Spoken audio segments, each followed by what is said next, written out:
السید الرضی الامام الوسیع الحاکم بالنص الجلی المخلص الصفی مظہر العجائب و مظہر الغرائب و مفرق القطائب و شہاب الثاقب نقطۃ دائرۃ المطالب اسد اللہ الغالب مطلوب کل طالب غالب علی کل غالب علی ابن ابی طالب صلی اللہ علیہ وسلم وعلی اہل بیت النبوہ ومعدن الرسالہ الذین اذھب اللہ عنہم الرجس وطہرہم تطہیرا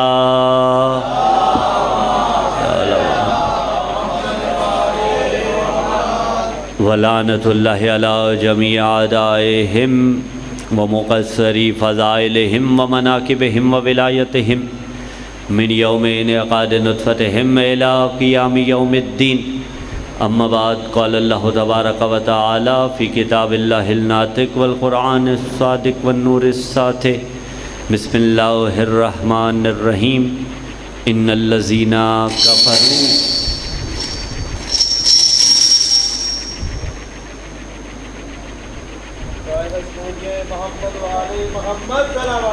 اللہم صلی علی محمد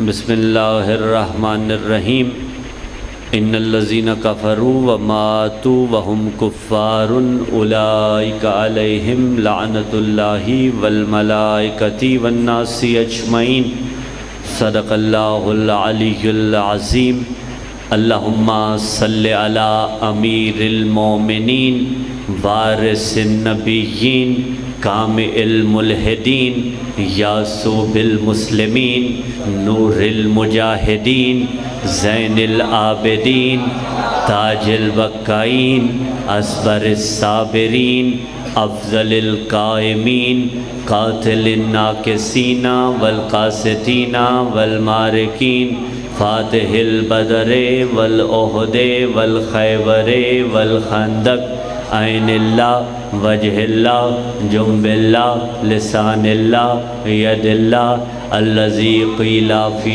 شانہ النظر الی وجہ علی عبادہ حب علی عبادہ ذکر علی عبادہ حیدری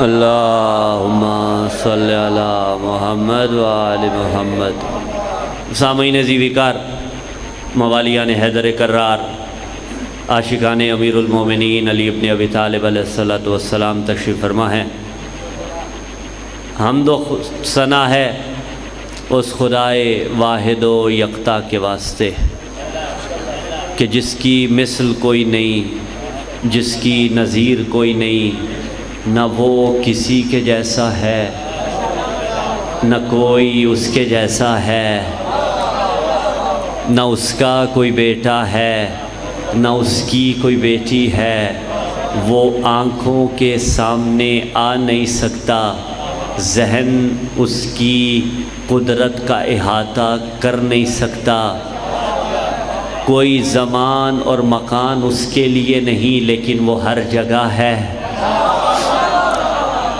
وہ وحدہ لا شریک ہے اور اس کی وحدانیت کی سب سے بڑی دلیل دے نہیں رہا پہلے ایک جملہ پیش کر رہا ہوں عزیزان گرامی قدر جب ممبر پہ آنے والے کوئی بھی صاحب ممبر خطبے کی تلاوت کرتے ہیں تو وہ خطبہ کچھ اجزاء پر مشتمل ہوتا ہے پہلا حصہ میرے اوپر کا پنکھا بند کیجئے گا ذرا جہاں بھی ایڈمن صلوات پڑھے محمد و آل محمد کی ذات پہلے حصے میں حمد پروردگار بجا لائی جاتی ہے اس کے بعد درود پڑھا جاتا ہے نبی اعظم پر پھر اس علی پر درود بھیجا جاتا ہے جو اس کا حقیقی جانشین ہے اور اولاد علی پر صلوات پڑھی جاتی ہے اس کے بعد براعت کی جاتی ہے بے شمار کیا جاتا ہے آل محمد کے دشمنوں پر اور جب یہ ساری گواہیاں دے لی جاتی ہیں پھر آیت قرآن پڑھی جاتی ہے۔ اب اس آیت قرآن کو جو میں نے سرنامہ کلام میں تلاوت فرمایا اس کا ترجمہ میں یقیناً کروں گا، لیکن جو ابتدا میں خطبہ پڑھا اس کا لب لباب میں چاہتا ہوں کہ ابتدائی طور پہ آپ کو اردو میں پیش کر دوں۔ پہلا حصہ حمد کا تھا، ہم نے کہا حمد ہے اس وحدہ لا شریک خدا کے واسطے کہ جس کی وحدانیت کی سب سے بڑی دلیل کو علی کہا جاتا ہے۔ حق رکھتے ہیں آپ اس سوال کا کہ علی اللہ کی وحدانیت کی سب سے بڑی دلیل ہے؟ لا شک فی، اللہ کی وحدانیت کی سب سے بڑی دلیل کو علی کہا جاتا ہے۔ کیوں؟ وجہ کیا ہے؟ اس لیے کہ بندے آ کے علی کے دروازے پہ علی کو اللہ بناتے تھے، علی سجدے میں سر رکھ کے اس کی پہچان کراتا تھا۔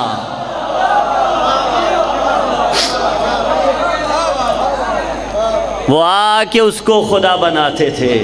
علی کہتا تھا سبحان ربی الاعلی۔ اتنی لطافت سے سنا ہے تو رک کے جملہ پیش کر رہا ہوں، جس کی پیشانی کسی کے سامنے نہ جھکتی تھی اس علی کی پیشانی بھی خدا کے سامنے جھکتی تھی۔ اسی لیے برادران اہل سنت نے بھی علی علیہ السلام کے نام کے ساتھ ایک ٹائٹل لگایا، کرم اللہ وجہہ۔ کرم اللہ وجہہ درست نہیں ہے، کرم اللہ وجہہ، جس کی پیشانی پر کرم کیا ہے اللہ نے کہ اس کی پیشانی کبھی بتوں کے سامنے نہیں جھکی۔ اسی لیے جب گرانا تھا بتوں کو تو بڑے بڑے آگے بڑے تھے، یا رسول اللہ میں گرا دوں، یا رسول اللہ میں گرا دوں، جنہوں نے کبھی چڑیا بھی نہیں ماری تھی وہ بھی کہنے کے لیے آمادہ تھے یا رسول اللہ میں گرا دوں۔ نبی نے کسی کو اجازت نہیں دی، اس لیے کہ توڑنے اس نے تھے جس کی پیشانی کبھی بھی بتوں کے سامنے جھکی نہ ہو۔ اور عجب نہیں اگر وہ آگے بڑھتے جو ماضی میں بتوں کو پوچھتے رہے تو عجب نہیں، بلا مبالغہ بت آگے بڑھ کے بول پڑتے۔ شرم نہیں آتی؟ کل تک پوجتا رہا، آج توڑنے آ گیا۔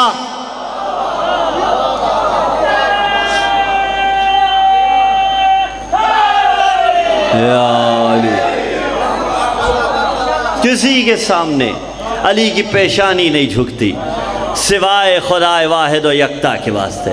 ابھی تو حصہ الحمد کا ترجمہ کیا ہم نے، درود و سلام خدا کے مصطفیٰ اور اصطفیٰ بندوں پر کہ جن کے نقش قدم پہ چلتا ہوا یہ انسان دنیا میں بھی کامیاب ہوتا ہے، آخرت میں بھی سرخرو ہوتا ہے، اور تاب صبح قیامت لعنت ہو اس شجرہ ملونہ پر، روز حشر تک لعنت ہو اس شجرہ خبیثہ پر، تاب صبح قیامت لعنت ہو ان مشکوک نسب شجروں پر کہ جن کی ولدیتوں کے فیصلے جرگوں میں ہوتے تھے، برابریاں علی کی کرتے تھے۔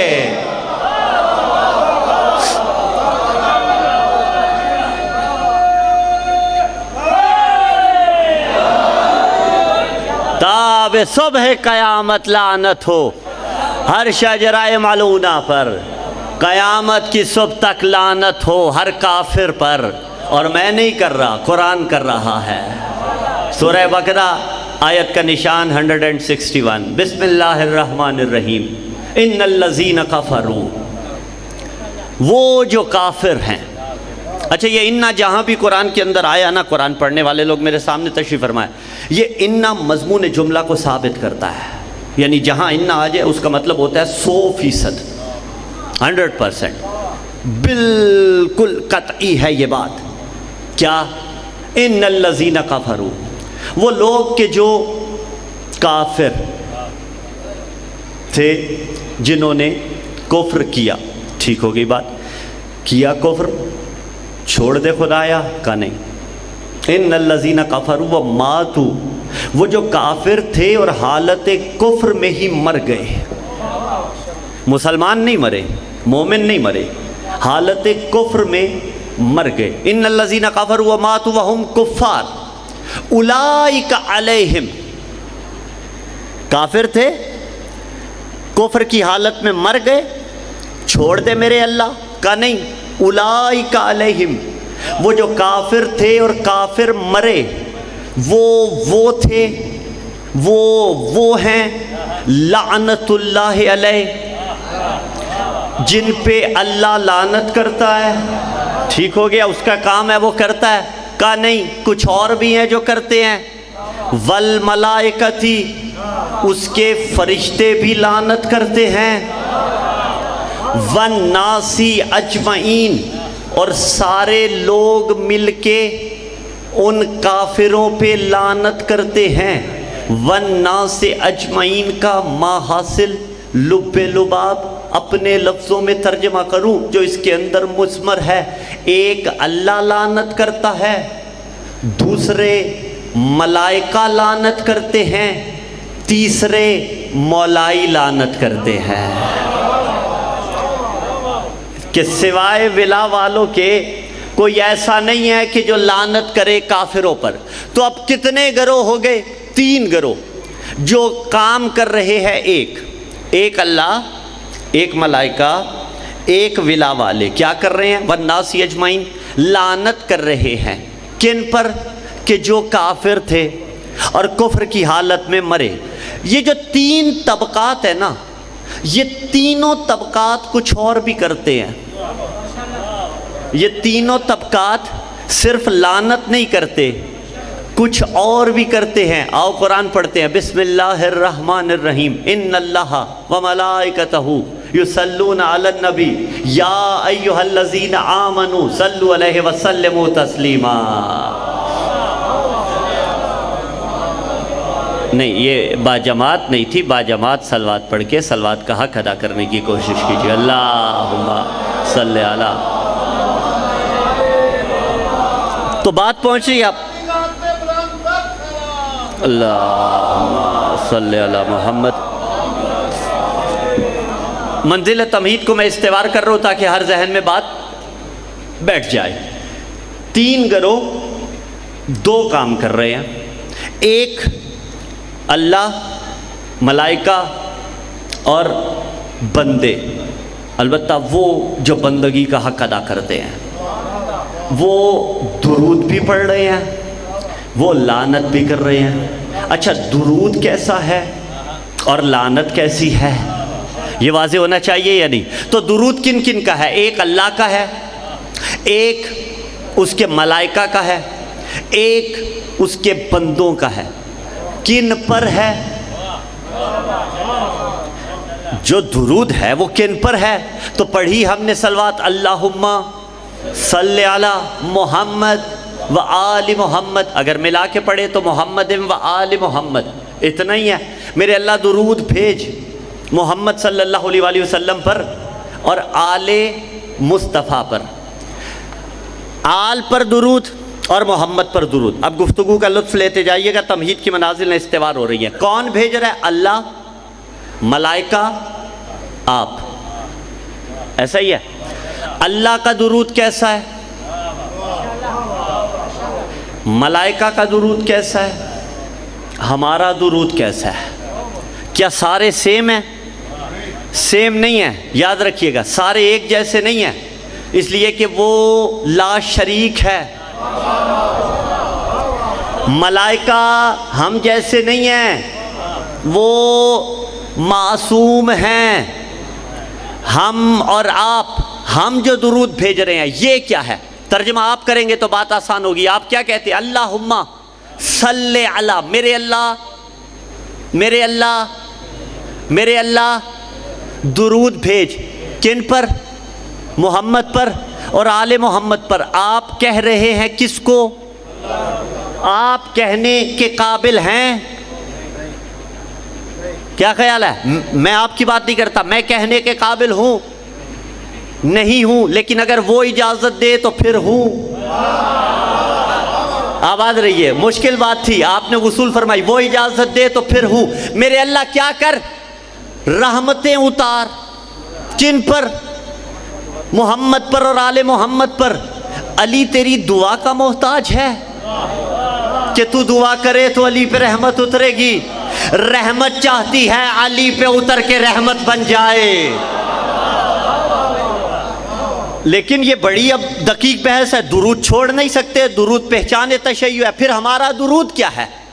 درود یہی ہے اللہم صلی علی محمد و آل محمد۔ اللہ کا درود کیا ہے اور ملائکہ کا درود کیا ہے؟ اللہ کا درود ہے رحمتیں اتارنا،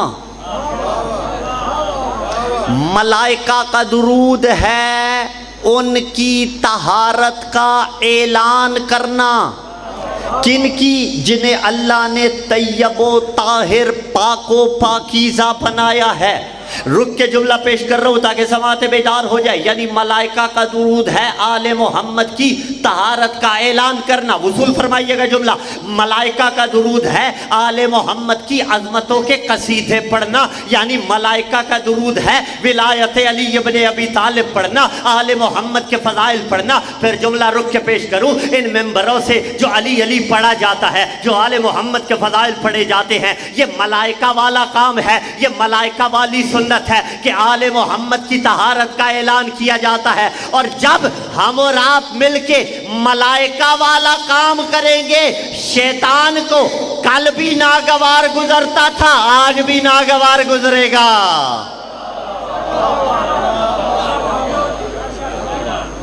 ابلیس مزاج لوگوں کو کل بھی ناگوار گزرتا تھا، آج بھی ناگوار گزرے گا، آج بھی وہ برداشت نہیں کر سکیں گے۔ تو اللہ کا درود اور ہے، ملائکہ کا درود اور ہے، ہمارا درود اور ہے۔ صاحب المیزان نے اس بحث کو بہت خوبصورت انداز میں حل فرمایا، کہا اللہ کا درود رحمت اتارنا، ملائکہ کا درود اعلان ولایت، اعلان طہارت، اعلان پاکیزگی، فضائل پڑھنا، قصیدے پڑھنا، منقبت خوانی کرنا۔ ہمارا درود دعا ان کے لیے جو ہماری دعا کے محتاج نہیں ہے۔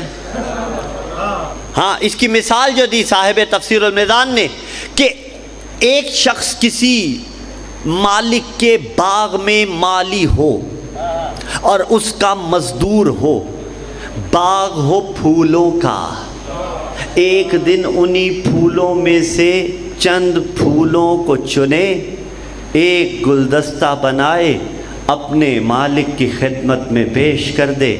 مالک کو بات ناگوار نہیں گزرے گی، پسند آئے گی۔ ہم نے کہا پیسہ کس کا لگا تھا؟ مالک کا۔ باغ کس کا تھا؟ مالک کا۔ یہ مزدور تھا، مزدور ہو کے اس کی اجازت کے بغیر اس کے پھول توڑ کے اسے ہی دیے۔ مالک ڈانٹ ڈپٹ نہیں کرے گا، الٹا خوش ہوگا۔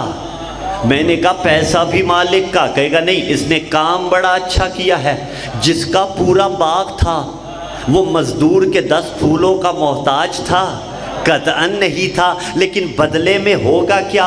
مزدور کے حق میں بہتری ہوگی، مالک خوش ہوگا، اسے تحفہ دے گا، اس کا وظیفہ مقرر کرے گا۔ عین ممکن ہے آئندہ کبھی بھی اس پہ مصیبت آئے، مالک ٹال دے، مالک ٹال دے۔ اللہ کا درود اور ہے، ملائکہ کا درود اور ہے، ہمارا درود اور ہے۔ اللہ رحمتیں اتار رہا ہے، ملائکہ اعلان ولایت کر رہے ہیں، ہم دعا مانگ رہے ہیں۔ ہم دعا مانگے تو بھی رحمتیں اتریں گی، نہ مانگے تو بھی رحمتیں اتریں گی۔ یعنی آل محمد پہ رحمتوں کا نزول ہماری دعاؤں کا محتاج نہیں ہے۔ لیکن آپ جو کہتے ہیں میرے اللہ آل محمد پہ رحمتیں اتار، تیرے کہے بغیر بھی رحمتیں اترتی رہیں گی، لیکن تو جو دعا کرتا ہے انہیں ضرورت نہیں ہے، بدلے میں تیری دنیا بھی سنور جائے گی، آخرت بھی سنور۔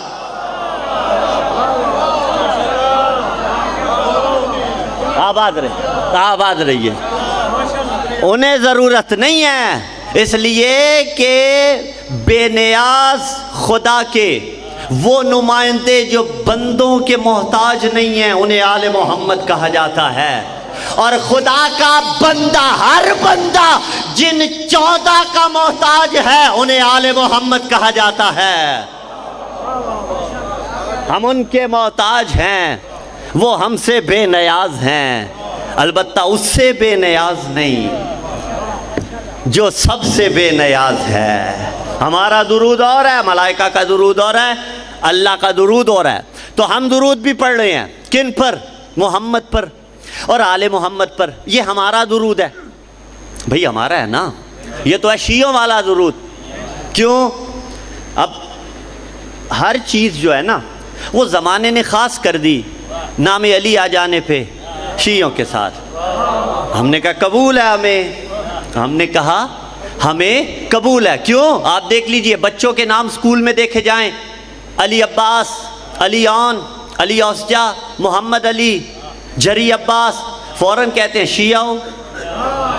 سنی بھائی بھی رکھے تو کہتے ہیں شیعہ ہو، ٹھیک ہے۔ بچے کا نام رکھا، انہوں نے کہا شیعہ ہو۔ اچھا، ہماری گاڑیوں کے پیچھے نام علی لکھا جاتا ہے۔ اچھا، ایک جملہ رک کے پیش کر رہا ہوں، دیکھو آل محمد کا نام ہے، لکھوانا چاہو تو لکھواؤ، لیکن پھر بغیر وضو اس کو ہاتھ نہیں لگانا۔ ہاں ٹھیک ہے، نام علی کو گلے میں اگر آپ پہننا چاہتے ہو تو پہنو، آل محمد کا نام پہننا چاہتے ہو تو پہنو، لیکن پھر باوضو رہنا، اس لیے کہ اس کو پھر ٹچ نہیں کرنا بغیر وضو کے۔ یہ توقیر محمد و آل محمد ہے، یہ توقیر ہے، یہ معیار ہے ان کا۔ تو اب عزیزان ذیوکار، گاڑی کے پیچھے آپ نے نام علی لکھوایا، سب کہیں گے شیعہ کی گاڑی۔ موٹر بائکس پہ لکھوایا، کہیں گے شیعہ کی گاڑی۔ آپ کو دعا دوں تاکہ آپ بیدار ہو جائیں، جن کے بائک سے اللہ انہیں گاڑیاں دے، جن کی چھوٹی ہیں اللہ انہیں بڑی دے۔ توجہ ہے نا آپ کی؟ ٹھیک ہے، آپ نے نام علی لکھوایا، کاشیوں کی گاڑی۔ گھر کے دروازے پہ نام علی لکھوایا، کاشیوں کا گھر۔ مسجد کے دروازے پہ نام علی لکھا، کاشیوں کی مسجد۔ کتاب کے خالی ورق پہ نام علی لکھا، کاشیوں کی کتاب۔ حتیٰ قرآن کے پہلے ورقے پہ نام علی لکھا، کاشیوں کی کتاب۔ پتہ چلا جہاں نام علی آ جائے وہ شیعیوں کی ہوتی ہے۔ اگر بس پہ نام علی آیا تو ہم نے کہا شیعیوں کی ہو گئی۔ اگر امام بارگاہ کے دروازے پہ نام علی آیا تو ہم نے کہا شیعیوں کی ہو گئی۔ اگر مسجد کے دروازے پہ نام علی آیا تو ہم نے کہا شیعیوں کی ہوگی۔ اگر بچے کا نام علی تھا تو ہم نے کہا شیعیوں کا بچہ ہے۔ اگر کتاب کے ورقے پہ نام علی تھا تو ہم نے کہا شیعیوں کی کتاب ہے۔ اگر ممبر پہ نام علی تھا تو ہم نے کہا شیعیوں کا ممبر ہے۔ اگر معیار یہی ہے کہ جس بھی شے پہ نام علی آ جائے وہ شے شیعیوں کی ہو جاتی ہے، مولانا پہلے کتابیں تو اٹھا۔ اگر جس بھی شے پہ نام علی آنے سے وہ شے شیعیوں کی ہو جاتی ہے تو جنت کے دروازے پہ علی کا نام۔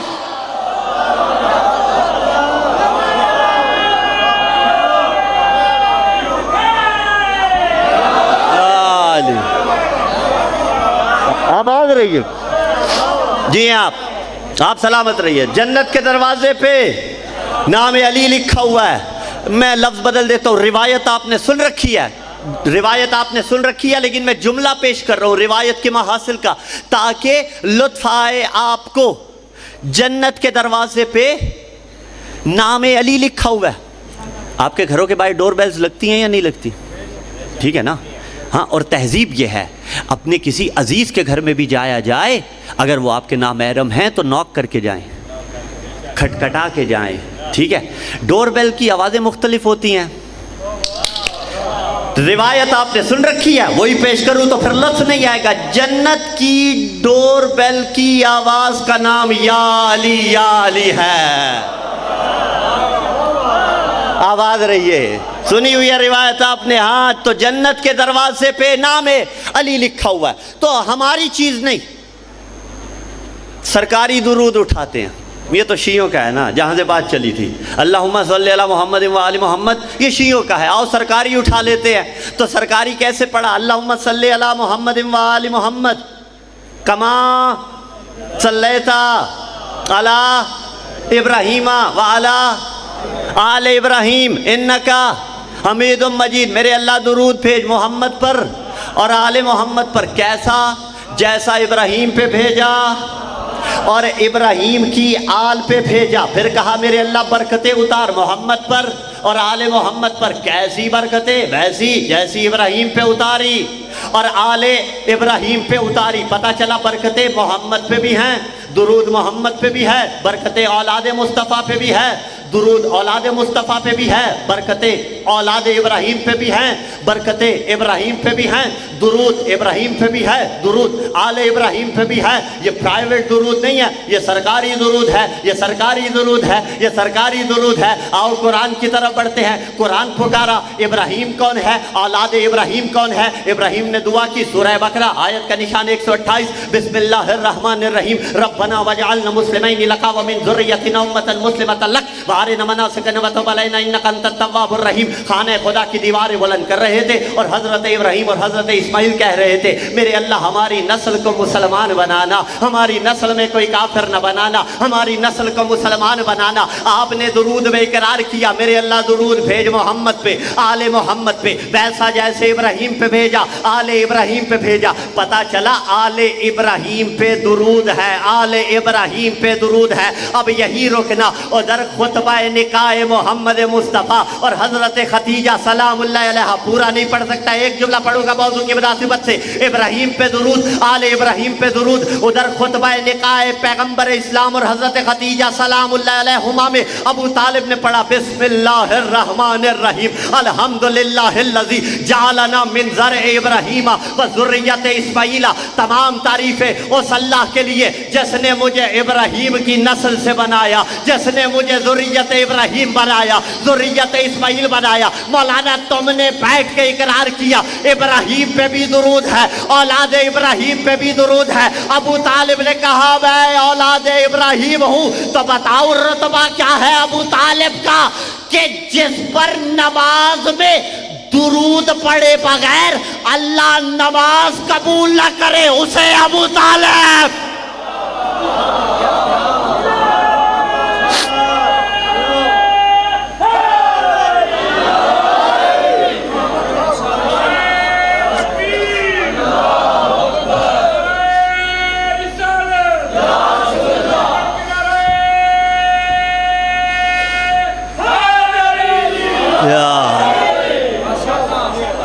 ہاں، جس پہ درود نہ پڑھا جائے تو اللہ نماز ہی قبول نہیں کرتا۔ چلیے رک کے جملہ پیش کر رہا ہوں، اتنی محبت سے سن رہے ہیں نا اگر تو۔ یہ کیسا انصاف ہے کہ جو نماز میں علیہ السلام ہو وہ باہر نکل کے کافر ہو جاتا ہے۔ تو یہ مجھے تب سمجھ میں آیا کہ جب انہوں نے نماز والے علیہ السلام کو کافر بنایا نا، مجھے سمجھ میں تب آیا کہ جب 1400 سال پہلے والے کافروں کو یہ علیہ السلام بناتے نظر آئے، کہ جن کے نزدیک کافر شہزادہ ہو سکتا ہے یزید جیسا، ان کے نزدیک کل ایمان کا بابا علیہ باللہ۔ تو اب یہ ناانصافی ہے۔ آپ نے درود میں پڑھا ابو طالب پہ برکتیں اتارو، ابو طالب پہ رحمتیں اتارو۔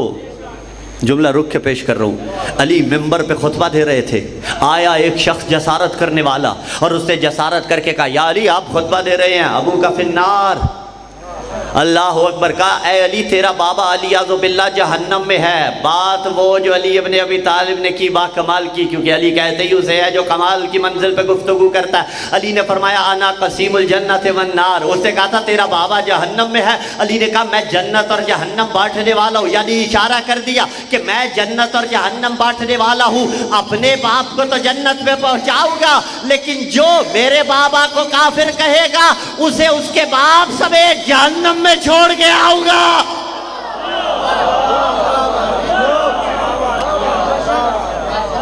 ہاں، درود اللہ کا اور ملائکہ کا اور ہمارا، اور ہم دعا کرتے ہیں بدلے میں ہماری زندگی سنور جاتی ہے۔ تو 3 طبقات، میں گفتگو کو سمیٹنے کی طرف لے کے جاؤں، 3 طبقات ایک کام کر رہے ہیں، درود پڑھ رہے ہیں۔ یہی 3 طبقات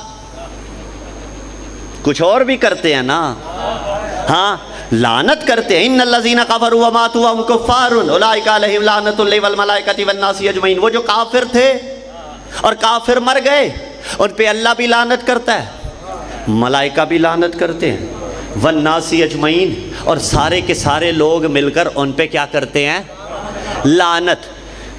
نہ ہم درود چھوڑ سکتے ہیں، پچھلے حلقے والے، نہ ہم لعنت چھوڑ سکتے ہیں۔ کیوں؟ درود بھی حکم قرآنی ہے، لعنت بھی حکم قرآنی ہے، تو پہلے کیا کریں اور بعد میں کیا کریں؟ پہلے کیا کریں اور بعد میں کیا کریں؟ لعنت اور درود میں دونوں میں سے پہلے کیا کریں؟ افضل کون سا ہے؟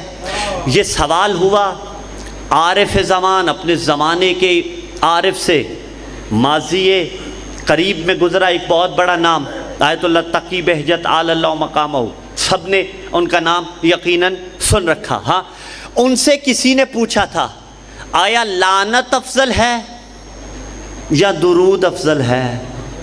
ہم جیسا ہوتا تو الجھ پڑتا، یہ کون سا مقایسہ ہے بھلا؟ لعنت اور درود میں کوئی مقایسہ ہوتا ہے؟ کہا لعنت افضل ہے یا درود افضل ہے؟ آپ ذہن لڑائیے نا، لعنت افضل ہے یا درود افضل ہے؟ جواب قبلہ نے دے کے حد کر دی، کہا لعنت کی مثال تصفیہ کی ہے، درود کی مثال تحیہ کی ہے۔ حل ہونی نہیں تھی یہاں تک بات جب تک معنی واضح نہ ہو۔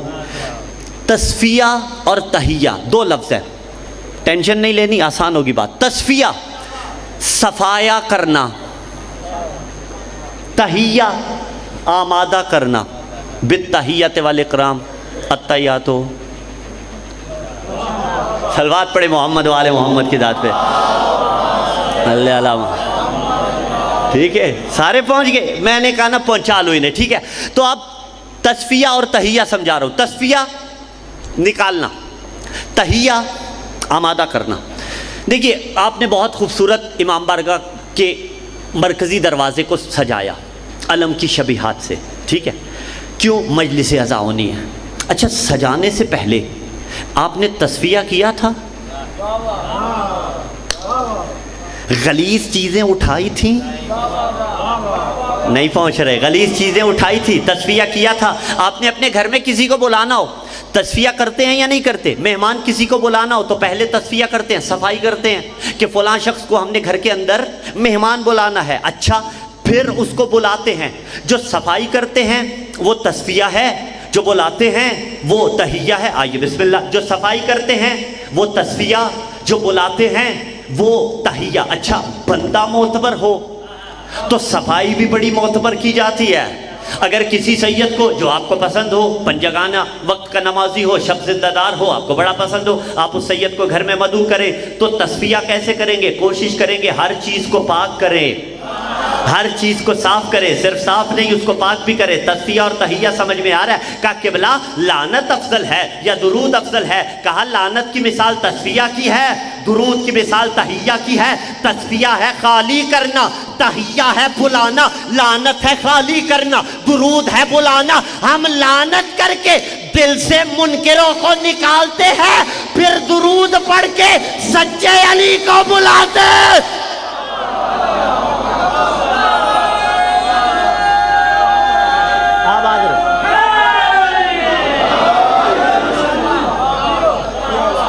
آواز رہی ہے، لعنت کر کے ناپاک چیزوں کو نکالا جاتا ہے، لعنت کر کے غلیظ چیزوں کو نکالا جاتا ہے، درود پڑھ کے سچے علی کو بلایا جاتا ہے۔ نتیجے کی طرف لے کے چلوں نا گفتگو، تین گروہ جو درود پڑھ رہے ہیں، اللہ، ملائکہ اور نہیں، اور ولا والے اور علی والے۔ اچھا، اور تینوں گروہ کچھ اور بھی کر رہے ہیں، درود بھی پڑھ رہے ہیں، لعنت بھی کر رہے ہیں۔ کون کون؟ اللہ، ملائکہ اور ولا والے۔ تو جو حکم قرآنی ہے، زمانے میں درود والے تو بڑے نظر آئے، اور کچھ تو ایسے بدبخت ہے جنہیں یہ بھی نصیب نہیں ہے، ہاں، جن کے مقدر میں یہ بھی نہیں ہے۔ اگر کہیں درود پڑھتے ہیں تو کہتے پہنچتا نہیں ہے۔ کیوں؟ کہا چلے گئے۔ کہا جب پہنچنے کا معیار ایک ہی رکھنا، اگر ہر پہنچائی گئی چیز نہیں پہنچتی تو پھر لعنت سے کیوں روکتے ہو؟ پتہ چلا دال میں کچھ کالا ہے تو درود بھی پہنچتا ہے، لعنت بھی پہنچتی ہے، لیکن بندے لعنت کے منکر کیوں ہو گئے؟ اب عارف والا والو انصاف کرنا جملے کے ساتھ، کتنی داد مجھے عارف والا والے دے، یہ 67 کا ہے وہ مجمع، یہ چکشمی کا، یہ سٹی کا مجمع، تو میں راضی جاؤں، مجھے اس بات کا اندازہ نہیں ہے، لیکن تم جتنی دو گے میں اسی پہ اکتفا کر لوں گا، بزرگ جتنی دعائیں دو گے میں اسی پر راضی چلا جاؤں گا۔ تین گروہ ہیں جو درود بھی پڑھتے ہیں، تین گروہ ہیں جو لعنت بھی کرتے ہیں، اللہ لعنت بھی کرتا ہے، ملائکہ لعنت بھی کرتے ہیں، مولائی لعنت بھی کرتے ہیں، لیکن ہمارے علاوہ بندے لعنت کے منکر کیوں ہو گئے؟ اس لیے کہ لعنت کے منکر بندے تب ہوئے کہ جتنے لعنت والے تھے وہ درود والوں میں گھسائے، جب لعنت والے درود والے بنائے لعنت والا بچا ہی کوئی نہیں۔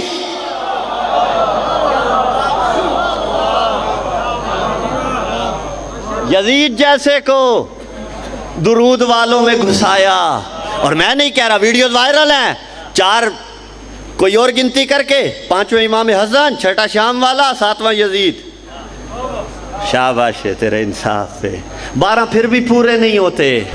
ہاں تو ان جیسوں کو بھی علیہ السلام، ان جیسوں کو بھی شہزادہ، ان جیسوں کو بھی بنانے کی کوشش کی جا رہی ہے۔ نتیجہ میں نے دے دیا، لیکن 6 مصرے اگر راکب مختار کے نہ پڑھوں تو بات ادھوری رہے گی۔ راکب مختار کے 6 مصروں کا سہارا لوں گا، اور میں اکثر کہا کرتا ہوں جو باتیں بعض اوقات ہم 1 گھنٹے میں کرنے کے عادی ہوتے ہیں وہ شعرا 4 مصروں میں کر کے چلتے بنتے ہیں۔ اللہ سلامت رکھے، خدا کرے زور قلم اور زیادہ، میں اچھے شعرا کا کلام ہمیشہ ان کے نام سے پڑھنے کا عادی ہوں۔ ان الذین کفروا وماتوا وهم کفار اولئک علیہم لعنۃ اللہ والملائکۃ والناس اجمعین۔ وہ جو کافر تھے، کافر مر گئے، ان پہ اللہ بھی لعنت کرتا ہے، ان پہ ملائکہ بھی لعنت کرتے ہیں، اور تمام کے تمام ولا والے ان پہ لعنت کرتے ہیں۔ لیکن جتنے لعنت والے تھے بندوں نے وہ درود والے بنانا شروع کر دیے۔ آپ کو ٹینشن لینے کی ضرورت نہیں ہے، آپ کو الجھنے کی ضرورت نہیں ہے۔ کیوں؟ راکب مختار نے مسئلہ حل کر دیا، اور میں ممبر کی بلندی سے سب سے چھوٹا طفل مکتب اس کی تائید کر رہا ہوں۔ کچھ اب بھی کہتے ہیں حضرت یزید رضی اللہ، گھبرانے کی ضرورت نہیں، کل بھی لعنت اللہ تھا، آج بھی لعنت اللہ ہے، قیامت تک لعنت اللہ رہے گا۔ کچھ اب بھی کہتے ہیں حضرت یزید لعنت اللہ کو رضی اللہ، کچھ اب بھی کہتے ہیں حضرت یزید رضی اللہ۔ بہت سے تلخ حقائق ہیں، تو ابھی سے نہ چونک، تیرے دماغ نہیں خون میں خرابی ہے، تو اپنے باپ کا شجرہ پر رکھ، علی پہ نہ بھوک۔ بولو حیدر۔ نہیں، میں نے ایسے تو نہیں پڑھا، حیدر۔ آواز رہی، آپ سلامت ہیں یا علی اللہ۔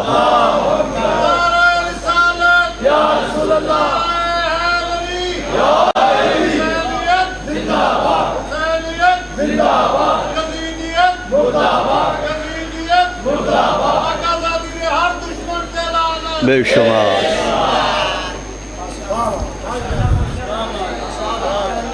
یحفظکم اللہ جمیعا من کل شر، شر الدنیا و شر الاخرہ۔ خدا ہر شیطان سے، ہر شریر سے ولا والوں کو محفوظ رکھے بحق امیر المومنین۔ ہاں زدارو، بچ گیا درود،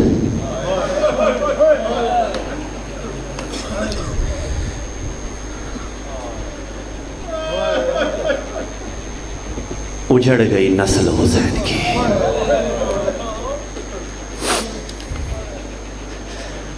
تذکرہ ہے حضرت سکینہ سلام اللہ علیہا کا، اور وہی پنجاب کا دستور اچھا ہے کہ مخصوص شہادت آخری پڑھنے والا پڑھتا ہے، میں اس کو نہیں چھیڑوں گا، لیکن اس کا تذکرہ کر دو کہ جو سکینہ کو اتنا پیارا تھا کہ اگر پانی آ بھی گیا نا تو چلی مقتل کی طرف کہ اصغر تو مجھ سے بھی چھوٹا ہے۔ اجرکم اللہ، اجرکم اللہ۔ عزیزانو قبلہ نکن صاحب اللہ مقامہ وہ فرمایا کرتے تھے، علی اصغر کی پیاس 3 دن کی ہے، علی اکبر کی پیاس 3 دن کی ہے، حسین کی پیاس 3 دن کی ہے، سکینہ کی پیاس کتنی ہے؟ اجرکم اللہ، آپ کی ہائے اندازہ کروا رہی ہے اس جملے کا، کوئی نہیں بتا سکتا، اس لیے کہ جن کے بھائی بیٹے مارے پیاس سے گئے ہوں، جب پانی سامنے آتا ہوگا کتنی مرتبہ یاد آتے ہوں گے۔ اللہ جانے جب جب سکینہ کے سامنے پانی آیا، اصغر کو کتنی بار یاد کیا۔ اجرکم اللہ، اجرکم اللہ۔ عزیزانو پوری شہادت نہیں، بس 2 سے 3 روایتیں پڑھوں گا۔ تڑپ رہا تھا علی اصغر، حسین لے کے چلے گئے مقتل میں۔ اختصار کر رہا ہوں، جو وعدہ ہے کہ 2 سے 3 روایتیں، اور اپنے ہاتھوں پہ اٹھایا بلا تشبیہ۔ عجیب جملے مقتل کے اندر موجود۔ حسین نے کہا حل انا المذنب ام ھذا الرضی، قصور کوئی نہیں تھا بطول کے بیٹے کا، لیکن اتنا غریب ہو گیا، فوج اشقیاء سے کہتا تھا اگر قصور ہے تمہاری نظر میں میرا قصور ہے، اصغر بے گناہ ہے، اصغر کو پانی پلاؤ۔ اجرکم اللہ، اجرکم اللہ۔ اب عزادارو سبیل کا اہتمام کیا، لیکن کس نے کیا؟ عمر سعد نے۔ سبیل کروانے والا حرملہ تھا، حرملہ ابن قاہل اسدی، اللہ لعنت کرے ہر آل محمد کے دشمن پہ۔ عزادارو اس نے کون سا تیر اٹھایا؟ 3 شعبہ، لیکن تمہیں پہلے ایک 3 شعبہ تیر اور سناؤں گا، پھر تمہیں پتہ چلے گا اصغر کے گلے والے 3 شعبہ تیر کی قدرت کیا تھی، اس کی سختی کیا تھی۔ عزادارو کئی مقام پہ 3 پھل والا تیر چلا تھا، جن میں سے ایک مقام تھا بطول کے بیٹے کا سینہ۔ غریب کربلا کے سینے پہ ایک لعین نے 3 پھل والا تیر مارا۔ مقتل میں میں نے پڑھا حسین سامنے سے کھینچنا چاہتے ہیں، کھینچا نہیں، عزاداروں پشت سے نکالا۔ جس 3 پھل والے تیر نے حسین کے سینے میں سوراخ کیا تھا، اللہ جانے اصغر کے گلے کا حال کیا کیا ہوگا۔ ادھر حرملہ کا تیر چلا، فَذُبِحَتْ طِفْلٌ مِنَ الْعُذْنِ إِلَى الْعُذْنِ، علی اصغر ایک کان سے دوسرے کان تک ذبح ہو گیا۔ عارف والا مالو، تم گلی سے گزرو، ایک مرد کے ہاتھ پہ 6 ماہ کے بچے کا لاشا ہو، اس سے مذہب نہیں پوچھو گے، عقیدہ نہیں پوچھو گے، کہو گے بیٹا مجھے دے میں تیرا بیٹا دفن کروں۔ غریب کربلا کے ہاتھوں پہ ماتم نہ روکنا۔ آخری جملے، علی اصغر تھا، حسین بن جبیر نے ایک تیر کھینچا، حسین کے لبوں پہ مارا، اصغر بھی مارا گیا، لب بھی زخمی۔ الا لعنت اللہ علی القوم الظالمین، ظلم الذین ظلموا ایام منقلب ینقلبون۔